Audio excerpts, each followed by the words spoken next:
I'll apologize for any wind and background noise because that is around here. Trying to help keep this area a bit cool because otherwise I'll be sweating like a pig out here. But anyways, as you can see, it's my Federal Signal bell. I got this on eBay back in June actually, but I haven't made a video on it yet, mostly because when I got it, the hammer was literally frozen solid. The hammer and oscillator were just frozen.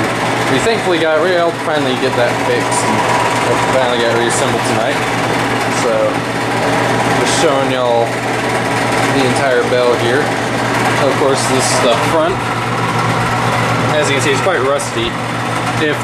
By the way, if this bell, Joseph's trains, we both got two Federal Signal bells from a seller on eBay. One Joseph got worked straight out of the box. Mine, of course, frozen. Where the seller was, we believe this came from the BNSF Beardstown subdivision in Illinois. And if this bell did come from that line, it would have definitely been removed and replaced with Federal Signals Type 2 about 2006 or so. Which means if this thing was I think this thing was probably sat in water, probably like mud or something for probably several years, probably face down in it, because I mean you can see how rusty the front of the gong is. The back side's covered, is caked in like mud and such, a bit of mud, and I think a bit of rust, fair amount of what appears to be mud, probably a bit of rust. But also, like I said, the hammer was frozen solid. It was not moving at all when I got it. So I think that's why this. So I'm pretty sure if this thing sat in water for a while, I'd explain it. But as you can see right here, it's the rain shield. And take close notice, the hyphen there, I'm going to get around so that way you can actually read this a bit better. But that hyphen actually indicates this is a Federal Signal rain shield, because Western and Hayes ones would not have the hyphen apparently, even the earliest ones. But of course, here's the back, which is the most interesting part of the bell. Which, as you can see, it's got the Federal Signal Western Colon Division logo there.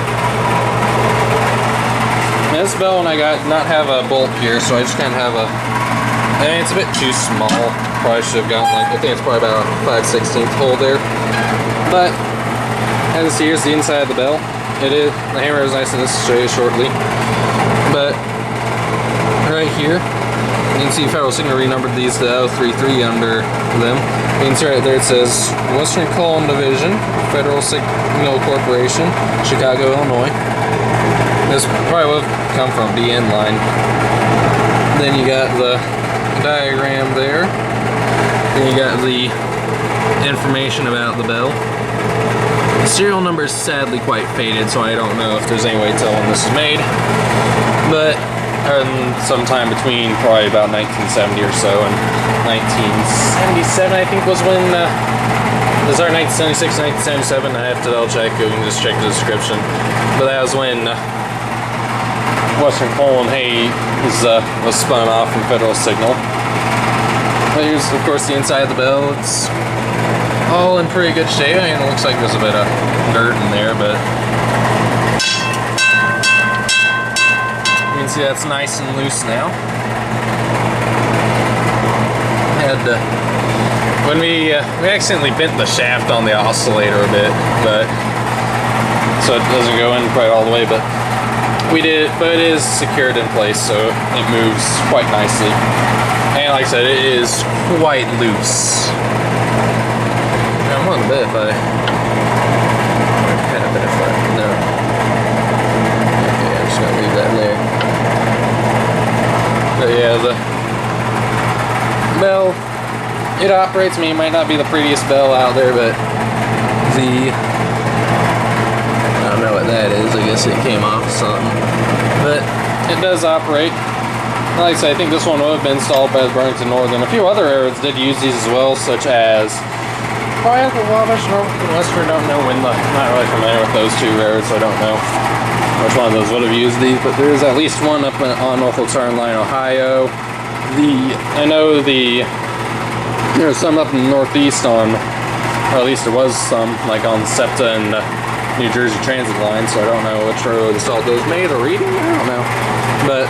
L&N definitely used these. The Seaboard Coast Line also used these, but it seems like of the railroads that use these, they didn't use them too much. I mean, because the L&N, they probably swapped over to Martin Industries not long after these bells went into production.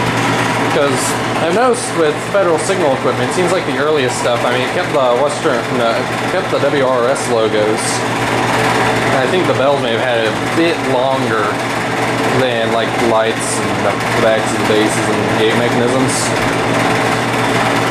There's definitely also some Western roads, I mean, but so it's kind of hard to find across most of the country.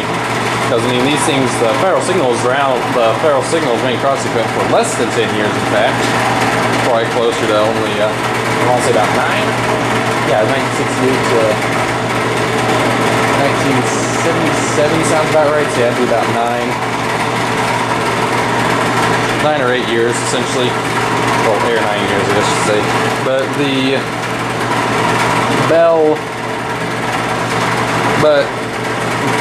the place I know that has the most Federal Signal bells in use still would be Reno, Nevada, which has a good like 24 Federal Signal bells spread out across like 14 or so crossings on the Union Pacific Reno Industrial League, which I believe have been from the Southern Pacific. But yeah, just thought I'd show y'all this bell that I got recently, because now I finally got it working. So I'm probably gonna see about getting an actual video of this thing ringing on about Sunday or so. By the way, the bell itself, it rings all right. It's definitely a bit rough in spots. I mean, there's points where the ring seems a bit weaker, or might skip a beat. But overall, it is running quite nice, and it does sound quite nice. So overall, I'm happy with it. I mean, this thing, part of the washer's missing there, but overall, I'm happy with it. It runs well enough for what I need it to do. So I am glad to have Federal Signal bells, since I always like the look of these. I will have to compare some of my pictures to see just how much of a, I guess you can call it an overbite. My man also communicated just the trains, asking if his is like that as well. Hey, maybe it just is that way. Or maybe I got the washer on backwards, I don't know. Either way, it's a nice bell, and I'm glad to have it. Over and out.